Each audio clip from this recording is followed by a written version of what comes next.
देखिए, आगे वाला जो सवाल है बच्चों, उसको देखना समझना। The USA is more powerful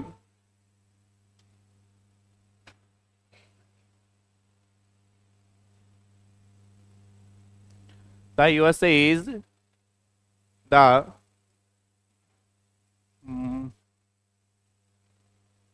most powerful than any other country in this world. They have selected him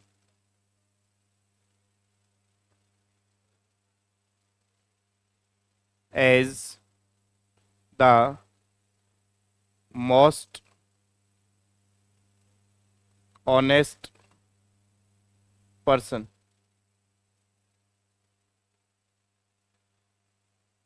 Jupiter is the largest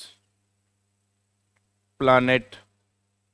बच्चों ये तीनों सवाल सही हैं या फिर तीनों सवाल गलत हैं? आप बताइए, तीनों सही हैं या तीनों गलत है? पहला है द यूएसए इज पावरफुल या द मोस्ट पावरफुल, देन नहीं लिखा है ना? हाँ ठीक है, देन एनी अदर नेशन या कंट्री इन द वर्ल्ड।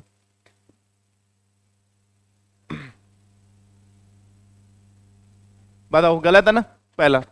सुनो मेरी बात समझना, क्या गलती है बताओ, क्या गलती है? द मोस्ट नहीं आएगा, क्यों नहीं आएगा बच्चों? आगे देन है, और अगर आगे देन है बच्चों तो आपको पता है देन जो है वो सुपरलेटिव डिग्री के साथ नहीं आता है। आपका जो देन है वो आता है कंपैरेटिव डिग्री के साथ। किसके साथ आता है? और कंपैरेटिव डिग्री जो होता है वो मोस्ट नहीं होता। अगर आपको किसी पॉजिटिव डिग्री को कंपैरेटिव केस में बदलना है तो फिर आप मोस्ट नहीं मोर यूज करिए। तो जो आपने यहां द मोस्ट लिखा है इसको काटिए और यहां क्या लिख दोगे? The USA is more powerful then any other country in this world, ये सही हो जाएगा। दूसरा, they have selected, they have, या पूरा ही चेंज कर दो, वर्ब चेंज कर देता हूं। Should they should SELECT, E है फिर ये सी है, they should select him as the most honest person. सही है? सही है? गलत है। क्या गलत है इसमें?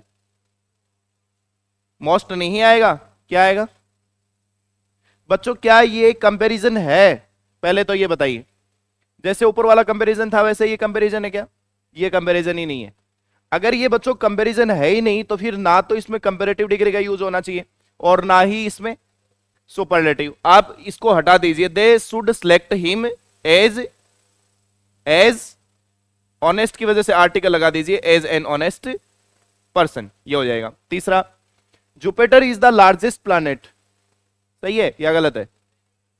ये सही है, क्योंकि जुपिटर जो है वो बाकी सभी प्लैनेट से क्या है? सबसे ज्यादा बड़ा है। बड़ा है तो सुपरलेटिव डिग्री है, सुपरलेटिव डिग्री है, कंपैरिजन है, कोई दिक्कत इसमें। लिख लीजिए फटाफट तीनों सवाल।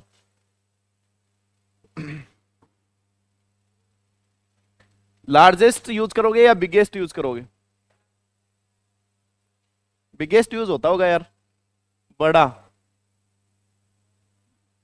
चलो रख लो, लार्जेस्ट रख लो। मेरे हिसाब से तो बिगेस्ट ज्यादा सही रहेगा, बिगेस्ट कर लो। चलो बिगेस्ट, लार्जेस्ट है क्या या बिगेस्ट होता है? लार्जेस्ट लिख लो।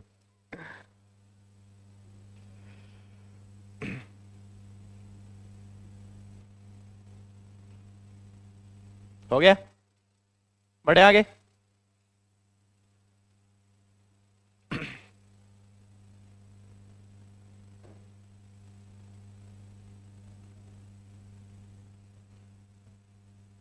सही है।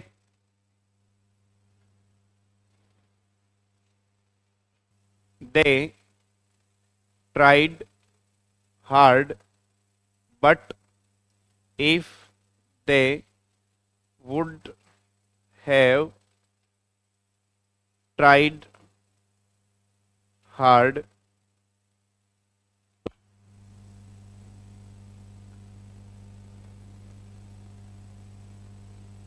but they would have tried hard, they had won the match.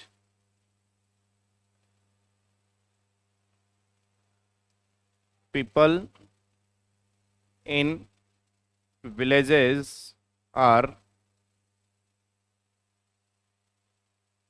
friendly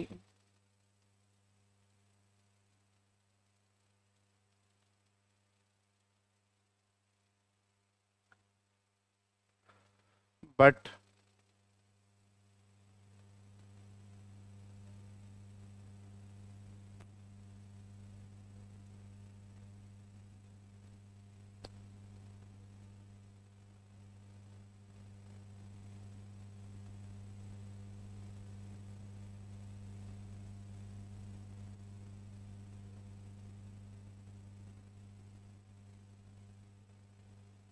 ये भी नहीं बनेगा।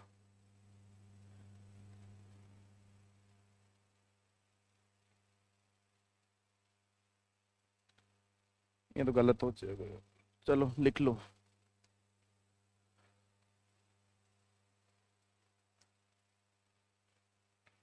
People in cities are not friendly as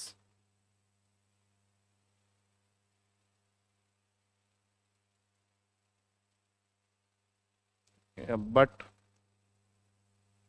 people in villages are friendly। चलो इन दोनों को ठीक करो।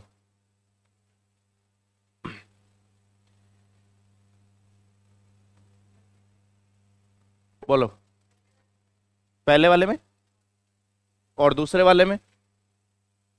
देखो सुनो, पहले में कह रहा है कि दो दे ट्राइड हार्ड, उन्होंने यद्यपि उन्होंने कठिन मेहनत करी थी, कठोर परिश्रम किया था, बट लेकिन दे वुड हैव ट्राइड हार्ड, लेकिन अगर वो और ज्यादा मेहनत करते, और ज्यादा मेहनत करते मतलब जितनी मेहनत उन्होंने पहले की थी उससे ज्यादा, यानी पहले वाले की तुलना में, पहले वाले के कंपैरिजन में उसे थोड़ी और ज्यादा मेहनत करनी पड़ती। तो अगर आप कंपैरेटिव डिग्री यूज करोगे तभी ये मीनिंग आएगा। तो हार्ड की जगह क्या यूज करोगे? Harder. People in cities are not friendly, not very friendly भी लिख लो, not very friendly, but people in villages are friendly. अब सही है क्या भाई? जो शहरों में जो लोग रहते हैं वो ज्यादा फ्रेंडली नहीं होते, लेकिन जो गांवों में जो लोग रहते हैं वो ज्यादा फ्रेंडली हैं, बजाय किसके? शहरों में रहने वाले लोगों के। तो यहां पर आपने ये जो वर्ड यूज किया है वो कंपैरेटिव डिग्री में होना चाहिए था। इसको कंपैरेटिव डिग्री आप कैसे बनाओगे? आपको पता है अभी थोड़े दिनों में जैसे ही मैं एडवर्ब्स पढ़ाऊंगा उसमें आपको बताऊंगा कि फ्रेंडली जो है वो एडजेक्टिव होता है। फ्रेंडली क्या होता है? वो एडवर्ब नहीं होता, फ्रेंडली मैनर एडवर्ब होता है। अगर ये एडजेक्टिव होता है तो या तो आप इसको मोर फ्रेंडली बोलिए या फ्रेंडलियर बोलिए। क्या बोल सकते हो? फ्रेंडलियर। तो इसको आप कंपैरेटिव डिग्री में लिखोगे, लिख लीजिए।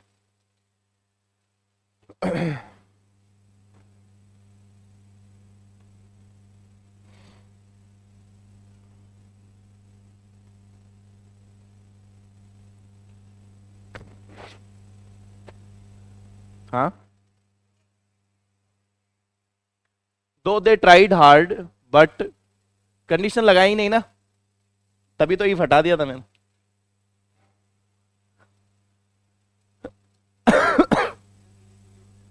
सही तो है ना, यद्यपि लगा दिया। यद्यपि दे ट्राइड हार्ड, उन्होंने कठोर मेहनत करी थी, लेकिन, लेकिन लगाना पड़ेगा। बट इफ दे हैड, यहां लिख लो, had tried, if they had tried hard they would have, यहां कोमा लगाना पड़ेगा, फिर दोबारा आगे लिख दो, they would have won the, ये सही हो जाएगा।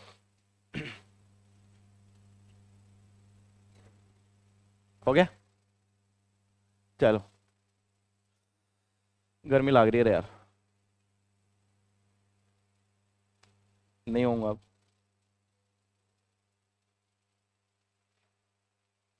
होरी जादू पैर ये टोपो।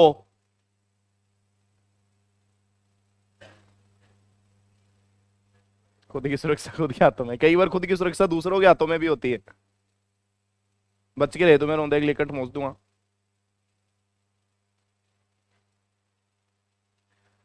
हो गया, लिख लिया गया। चलो अब आगे कॉन्सेप्ट पे बढ़ते हैं। इसका मतलब तुम्हें ये पता करना है पहले तो बच्चों कि तुम्हें कंपैरिजन की जरूरत है या नहीं है। पहली बात तो ये, अगर तुम्हें कंपैरिजन की जरूरत नहीं है तो फिर पॉजिटिव डिग्री एडजेक्टिव में लिखिए। अगर तुम्हें कंपैरिजन की जरूरत है और दो लोगों में कंपैरिजन कर रहे हो तो फिर कंपैरेटिव डिग्री का यूज करिए। अगर तुम्हें कंपैरिजन की जरूरत है और दो से ज्यादा में कंपैरिजन हो रहा है तो फिर सुपरलेटिव डिग्री यूज करिए। ठीक है, अब आगे बढ़ते हैं। एक सवाल में लिख रहा हूं बच्चों, एक क्या तीन लिख रहा हूं।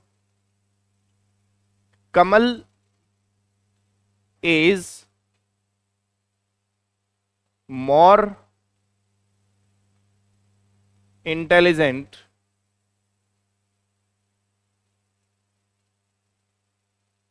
Then any boy in the class. एक मैंने लिखा Kamal is more intelligent than any other girl in the class. एक मैंने लिखा Kamal is more intelligent than any student in the class. ये तीनों सही हैं बच्चों या तीनों गलत है? पहले तुम बताओ मुझे, तीनों सही हैं या तीनों गलत हैं? बोली।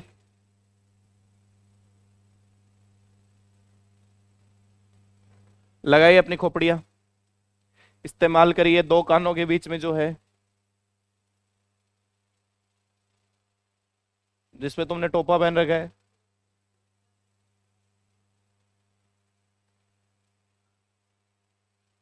आप देखो, सुनो, ध्यान से सुनना, इंपॉर्टेंट कॉन्सेप्ट है। काफी सारे सवाल इस कॉन्सेप्ट पे बेस्ट तुमसे पूछे जाएंगे एग्जाम में। ये कह रहा है कि Kamal is more intelligent than any boy in the class. यानी क्लास के अंदर कुछ लड़के रहे होंगे और उन लड़कों में से एक कमल रहा होगा। मान लो क्लास में 10 बच्चे थे और 10 में ही कमल शामिल है, यानी कमल को मिला के क्लास में कितने बच्चे हैं? 10 लड़के हैं। अगर कमल को मिला के ही क्लास में 10 लड़के हैं तो कमल जो है वो 10 में से सबसे ज्यादा इंटेलिजेंट है या 9 में से ज्यादा? तेरा सिर 10 में से। अरे 10वां तो वो खुद है ही, 10वां तो खुद है ही, वो 10वां तो वो खुद है ही। बाकी जो 9 बच गए ना, उनसे ज्यादा इंटेलिजेंट कौन है? कमल है।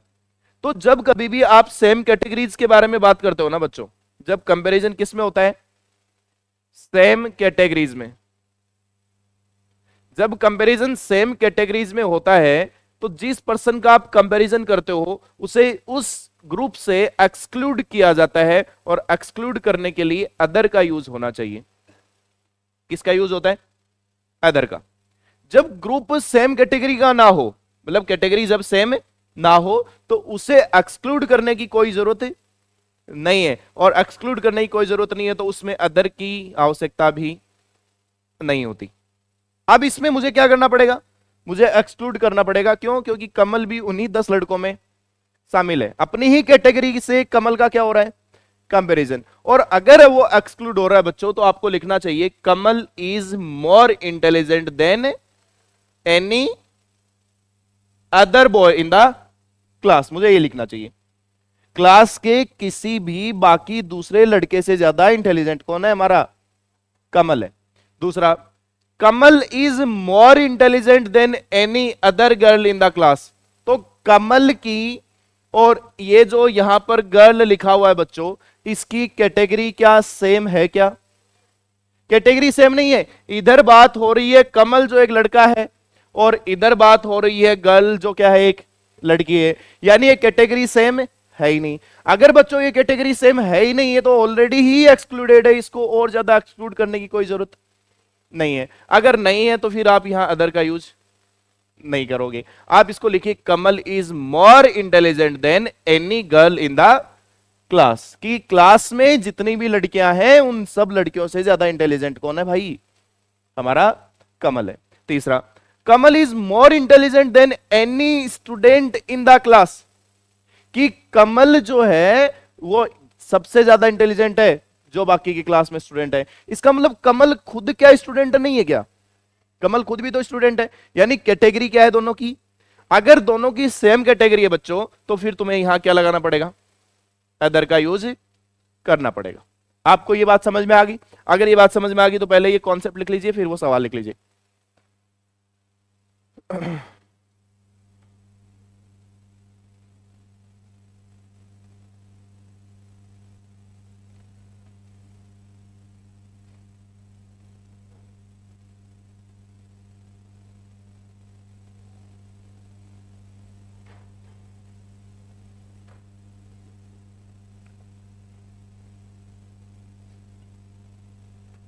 लिख लीजिए।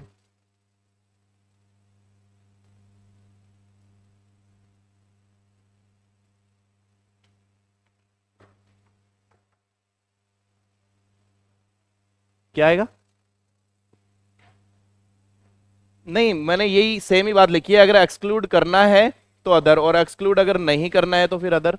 अबे कौन है?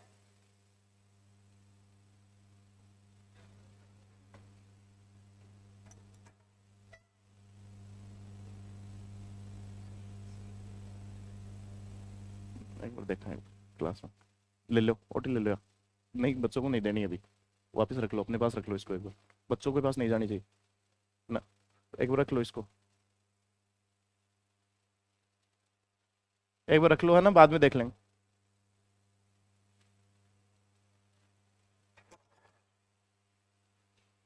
हो गया क्या?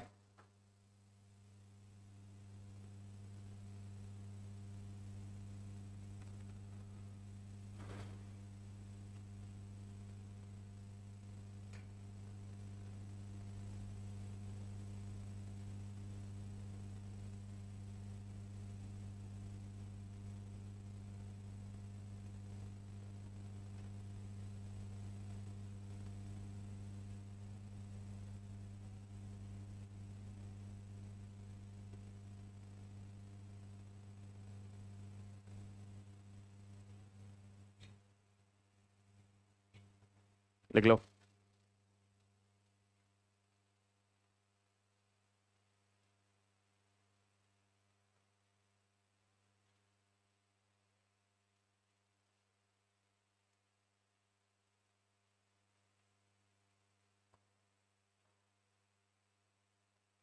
हो गया?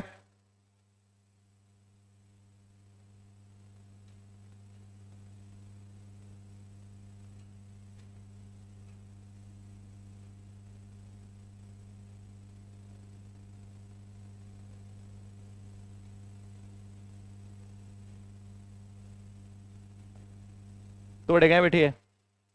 तेरा तो वहां का हो गया था ना डिसाइड। अच्छा, अब मैथ्स खा गिरा है। सिलेबस हो गया कोई गैंड चक्कर हो गया, खत्म ही होने को नाम कौन ले। एक एक घंटे की और क्लास लगवा देता हूँ तुम्हारी मैथ्स की। अभी 1 घंटे की आ रही है क्या मैथ्स की? कल से।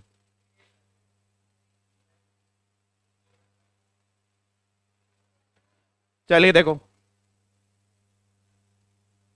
तुम्हें क्या लगता है मैं तुम्हारी मानूंगा क्या? अगर मेरे ही हो गया लगानी है तो फिर। हाँ, चलो।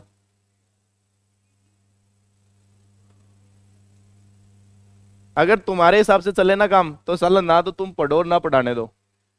अगर तुम्हारे हिसाब से काम चलने लग जाए, तुम इतने वाहियात आदमी हो। बच्चों को कभी भी उनसे ये पूछो, बेटा 10 मिनट और पढ़ा दूं क्या? छोड़ो, नहीं, नो सर, नहीं पढ़ाना है सर। 2 क्लास बच्चों आपकी एक्स्ट्रा लगा दूं क्या? नो सर, है ना। और जब उनकी लगा दी जाती है क्लास तो फिर वे ले भी, है ना, फिर वो जाएंगे भी नहीं बिना लिए। और कोई अगर जानने की सोचता है तो फिर आ गए मैं मिल जाऊं अड़े ही। कमल, अबे कहाँ का कमल? कमल हो गई, कोई गैंचकर हो गया। देखो, gold is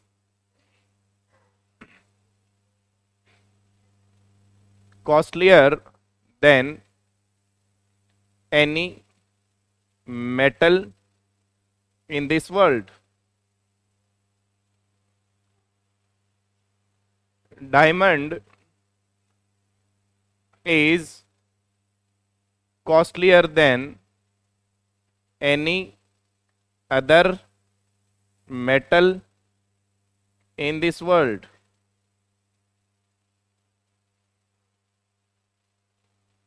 Maths is easy than any other language. English is easy, easier कर लो, easier than any language. चलो बच्चों, चारों को करो दिखा। पहला गलत कि पहला सही? गलत है। गलत क्यों है? क्योंकि गोल्ड भी मेटल है और कैटेगरी भी क्या है? तो मेटल का कंपैरिजन, अगर मेटल का बच्चों कंपैरिजन मेटल के साथ है तो फिर सेम कैटेगरी है, और अगर सेम कैटेगरी है तो फिर आप यहां क्या यूज करिए? Any other metal in this world. Diamond is costlier then any other metal in this world, गलत है। डायमंड मेटल नहीं होता है।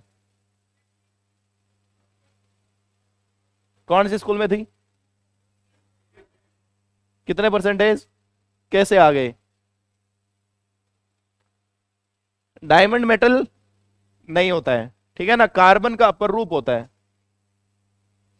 हीरा, ग्रेफाइट, फुलरीन, ठीक है ना।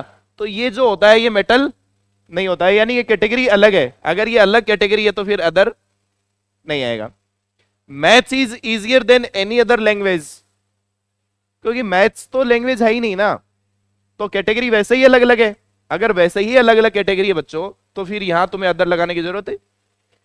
English is easier than any language, English language है। अगर लैंग्वेज का कंपैरिजन लैंग्वेज के साथ है तो एक्सक्लूड करना पड़ेगा। कौन आएगा? लिख लीजिए।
सबसे आसान सब्जेक्ट है गणित।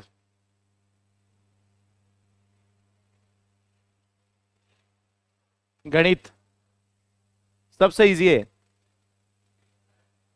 हाँ, क्योंकि वो अपनी लैंग्वेज नहीं है, उसको समझना मुश्किल है, लेकिन एक बार समझ में आ जाए तो फिर आसान है।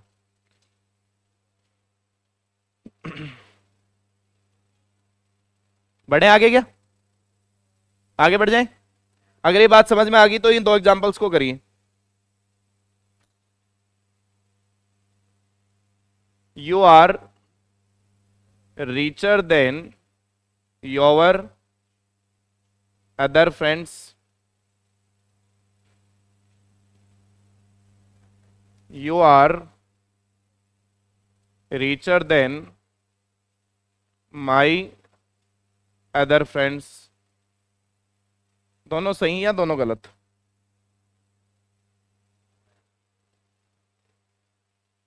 बोलो। पहला गलत, दूसरा? देखो सुनो मेरी बात अब। You are richer than your other friends, यानी ये आदमी खुद भी उस फ्रेंड सर्किल में शामिल है।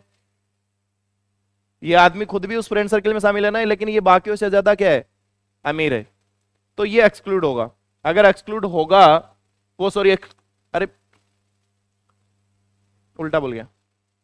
You are richer than your other friends, मतलब मैं आपको ये कहूं कि तू जो है ना, तू जो है वो तेरे बाकी के दोस्तों से ज्यादा क्या है, अमीर है। इसका मतलब तू तो ऑलरेडी एक्सक्लूड हो गया है ना, तू तो ऑलरेडी एक्सक्लूड है। अगर वो ऑलरेडी एक्सक्लूड हो गया तो फिर अदर की जरूरत। दूसरा, you are richer than my other friends, बताइए, ये दोनों सही हो सकता है, ये दोनों तरीके से सही हो सकता है। देखो, you are richer than my, अगर मैं ये बोलूंगा you are richer than my friends, इसका मतलब you are not my friend. You are richer than my friends, इसका मतलब you are not my friend. और अगर मैं ये बोलूंगा you are richer than my other friends, इसका मतलब यू आर माई फ्रेंड। आप उसमें शामिल है, अगर शामिल है तो फिर मुझसे क्या करूंगा, तो इसमें आप अदर यूज करोगे तो भी मीनिंग इसका सही आ रहा है, और नहीं यूज करोगे तो भी, लेकिन मीनिंग अलग अलग आ रहा है फिर। ठीक है, लिख लो। पहले वाला you are richer than your friends, you are richer than your friends, it means आप तो खुद वैसे ही अलग हैं, बाकी आपके दोस्त हैं। मान लो आपके 10 दोस्त रहे होंगे, 10 दोस्त में आप एक खुद भी रहे होंगे, लेकिन वो तो आप ऑलरेडी एक्सक्लूडेड हो चुके हो ना। मैंने बोल दिया यू, तुम्हारे बाकी सभी दोस्तों से क्या हो, अदर नहीं करेंगे ना, अदर एक्सक्लूड हो ही गया है, आप ऑलरेडी एक्सक्लूडेड हो। अगर मैं आप ही को कोई बात बोलता हूं कि आप अपने दोस्तों से ज्यादा अमीर है, तो आप तो ऑलरेडी एक्सक्लूडेड हो गए हो, तो फिर जरूरत ही नहीं है। बेटा बात है नहीं,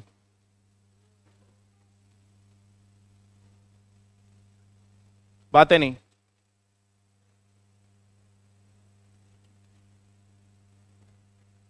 बढ़े आगे, चलो। एक मैंने लिखा, India is greater than any country in this world. India is greater than any other country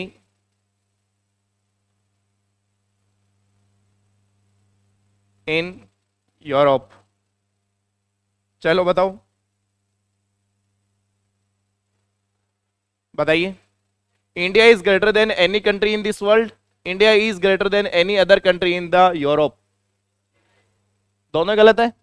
पहला, क्योंकि India is also A part of the world, अगर वो ऑलरेडी उस ग्रुप का पार्ट है तो एक्सक्लूड होगा, एक्सक्लूड होगा तो आपको क्या लिखना पड़ेगा, एनी अदर कंट्री।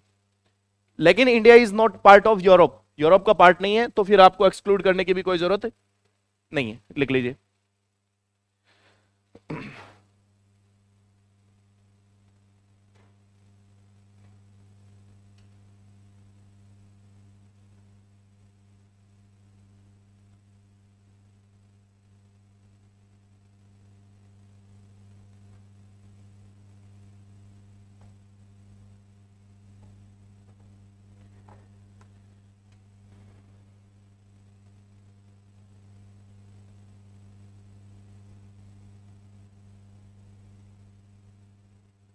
हो गया?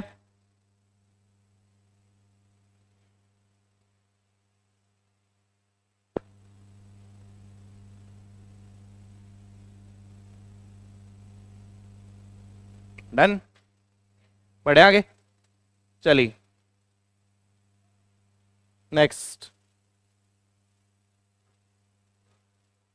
No movie is more popular then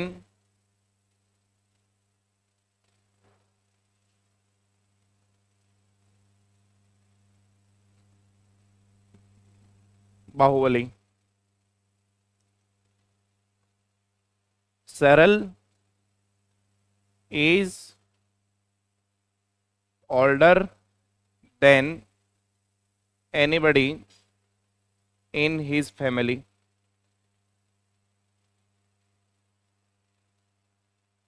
बताइए,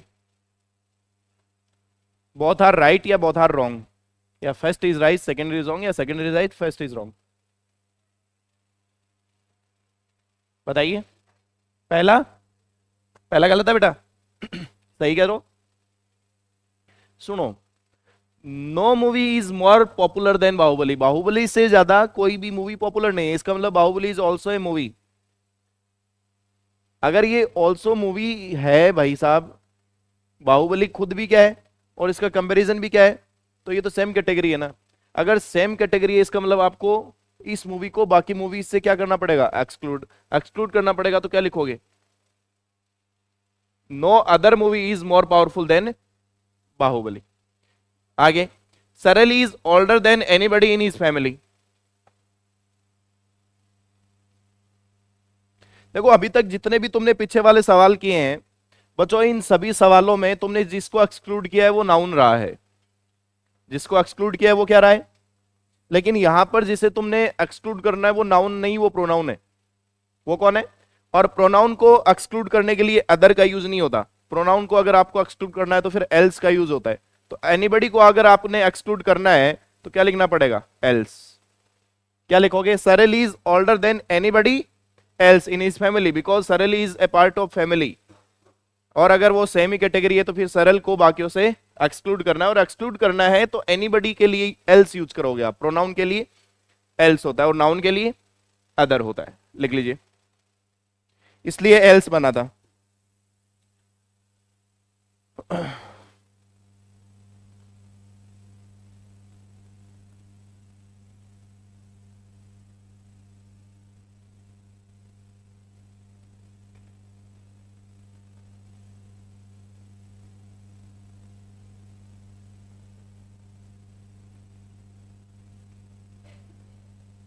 हो गया? बढ़े आगे? चलो नेक्स्ट, दो सवाल और। Nothing is more important than my study.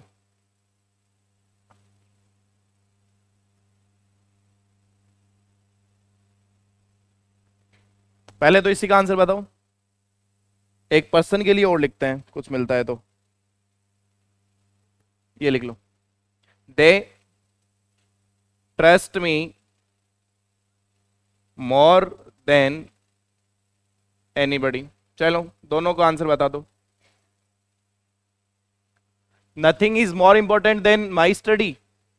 बेटा, मेरे लिए कुछ चीजें इंपॉर्टेंट है। मेरे लिए खेलना इंपॉर्टेंट है, मेरे लिए एक्सरसाइज करना इंपॉर्टेंट है, मेरे लिए खाना इंपॉर्टेंट है, मेरे लिए सोना भी इंपॉर्टेंट है, मेरे लिए दोस्तों के साथ घूमना भी इंपॉर्टेंट है, मेरे लिए बकवासबाजी करना भी इंपॉर्टेंट है, और मेरे लिए मेरी पढ़ाई भी इंपॉर्टेंट है। इसका मतलब पढ़ाई, study is the part of other things. जितनी की सारी अदर थिंग्स जो मेरे लिए इंपॉर्टेंट थी, उन्हीं में से एक पार्ट क्या है? स्टडी है। तो अगर वो उन्हीं का पार्ट है तो मुझे स्टडी को बाकियों से एक्सक्लूड करना पड़ेगा। एक्सक्लूड करना पड़ेगा तो मुझे लिखना पड़ेगा nothing else is more important than my study. पढ़ाई से ज्यादा मेरे लिए इंपॉर्टेंट कुछ भी नहीं है। दे trust me more than anybody. वो किसी दूसरे पे भी ट्रस्ट करते हैं और वो मेरे पे भी ट्रस्ट करते हैं, लेकिन वो मेरे से ज्यादा ट्रस्ट करते हैं, मतलब मेरे पर ज्यादा ट्रस्ट करते हैं बाकियों से ज्यादा। इसका मतलब एक्सक्लूड करना है। एक्सक्लूड करना है तो एनीबडी लिख लीजिए।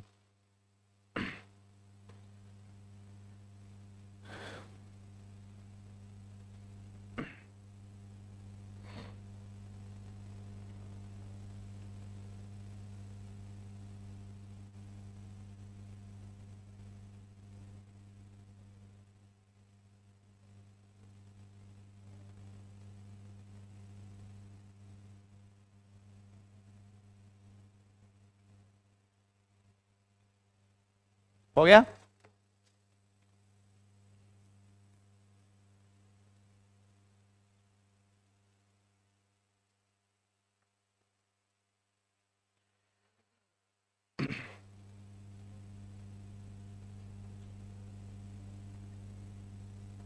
बढ़े आगे, बढ़ जाए। चलो, अब एक सवाल है, सरल is the wisest of all other candidates, the lion is the bravest animal of all other animals। बच्चों ये सही है या गलत है? अरे लिखो मत एक बार यार तुम, मैं लिखवाऊंगा कॉन्सेप्ट, अब तुम फिर से पंचोड़ करते फिरोगे। फिर आंसर बता दो एक बार, फिर पहले लिखने की तावड़ रहे, क्या करोगे इतना लिख के? है मैं दे दूंगा लिखा लिखाया, पीडीएफ दे दूंगा, ऐसी ऐसी भरी पड़ी है। बताओ, चंपू की जहां लाग जाए। अरे चलो मैं क्लास के बाद में दूंगा ये ज्ञान, ये आंसर बताओ पहले। सरल इज द वाइजेस्ट, अब सुन लेना मेरी बात। डोंट यूज रेदर देन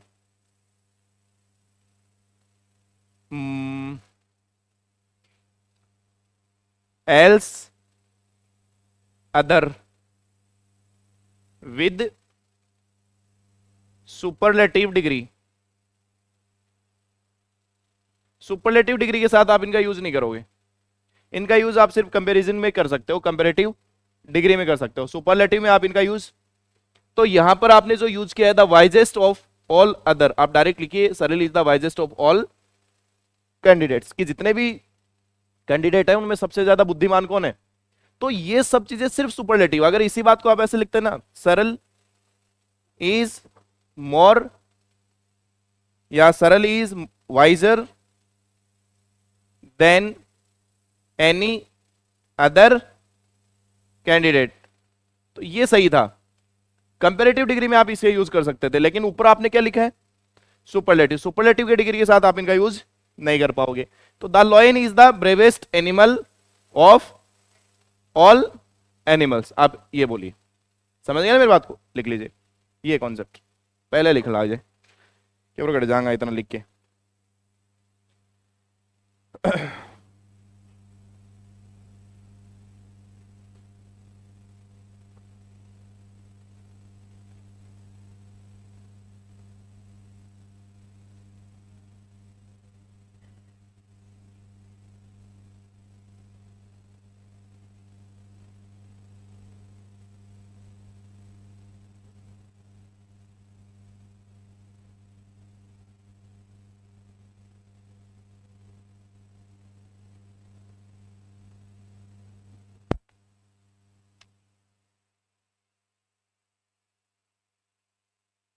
कल की क्लास भी इंपॉर्टेंट रहेगी, इससे भी ज्यादा इंपॉर्टेंट।